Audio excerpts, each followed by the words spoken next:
आइए अब सीधे रुख करते हैं अनिल जी का और समझते हैं कि कल के बाजार पर उनकी क्या अहम स्ट्रैटेजी है और बाजार के लिए अहम लेवल्स कौन से होंगे। जहां तक कल के बाजार का सवाल है, एक बात तय है कि 17,000 के नीचे वायदा कारोबार की एक्सपायरी, मंथली एक्सपायरी इस दिसंबर सीरीज की नहीं होगी, ये तो तय है। लेकिन वहां से आप 200 पॉइंट ऊपर है। 17,200 आपके लिए मेक और ब्रेक लेवल है। असली कमजोरी आपको पहले तब मिलेगी जब 17,150 के नीचे ट्रेड करना शुरू करें और 17,250 के ऊपर ट्रेड करने पर मजबूती के संकेत आते हुए दिखेंगे। रेंज सपोर्ट के लिहाज से 17,075, 17,150, रुकावट के लिहाज से 17,275, 17,350, ये कल के लिए आप लेकर चल सकते हैं।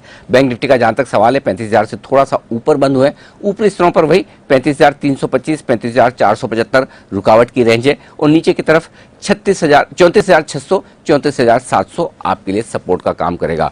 हो सकता है इंडेक्स फिर से रेंज बाउंड रहे, क्योंकि अमेरिकी बाजारों में कोई बहुत बड़ा एक्शन होने की संभावना कम है। 50 पॉइंट डाउ फ्यूचर्स ऊपर थे हमारे बाजारों के बंद होने के वक्त। कल भी डाउ, नैस्डैक, S&P में मिला जुला कारोबार था।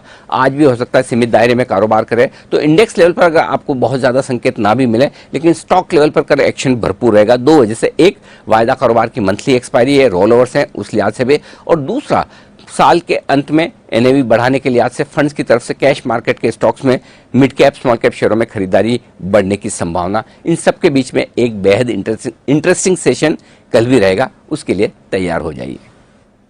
आज बाजारों के लिए था सुस्ती का, सीमित दायरे में उतार चढ़ाव भरा हल्का फुल्का दिन, जहां पर शुरुआत सुस्ती के साथ हुई और उसके बाद बाजार थोड़ा कुछ और मजबूती दिखाने की कोशिश भी करते हुए दिखे।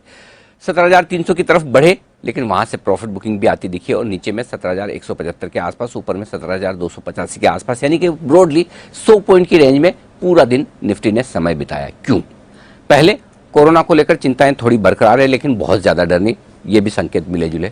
दूसरा, ग्लोबल मार्केट्स में कल अमेरिका में तेजी हुई डाउ में उतनी जितनी हम उम्मीद लगाकर बैठे थे, लेकिन नैस्डैक और S&P थोड़ा कमजोर है, यानी वहां भी संकेत मिले जुले।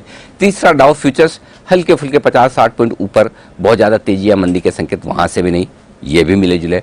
और चौथा संकेत जो था वो था वायदा कारोबार के डेटा का, जहां पुट कॉल रेशियो बढ़कर 1.35 के आसपास आया, थोड़ा हायर साइड पर, तो उस वजह से ऊपर के लेवल पर दबाव बनना स्वाभाविक था, थोड़ी लॉन्ग अनवाइंडिंग का। और पांचवा और आखिरी बड़ा संकेत था वो था FIs की 1.5 महीने बाद आई खरीदारी के आंकड़े का कैश मार्केट में, और उसी की वजह से नीचे से बाजार में सपोर्ट आता दिखा। तो FIs की रुकती हुई बिकवाली, हल्की फुल्की खरीदारी ने बाजार को दिया सपोर्ट, और ऊपर में वायदा कारोबार के मंथली एक्सपायरी जो कल होने वाली, उससे पहले ओवरबॉट मार्केट में प्रॉफिट बुकिंग है। इन सब के बीच में सीमित दायरे में हुआ कारोबार। बैंक निफ्टी भी घूम फिरकर 35,000 के थोड़ा सा ऊपर फिर बंद होने में कामयाब रहा, हल्के फुल्के नुकसान के साथ। ब्रॉडर मार्केट में भी आज मिला जुला कारोबार था। कैश मार्केट के कई स्टॉक्स में एक्शन जरूर दिखा। तो कह सकते हैं एक्सपायरी के ठीक एक दिन पहले डेटा के दम पर, चाहे वो वायदा कारोबार के डेटा हो, चाहे FIs के डेटा हो, इन सब के बीच में एक रेंज बाउंड ट्रेड रहा।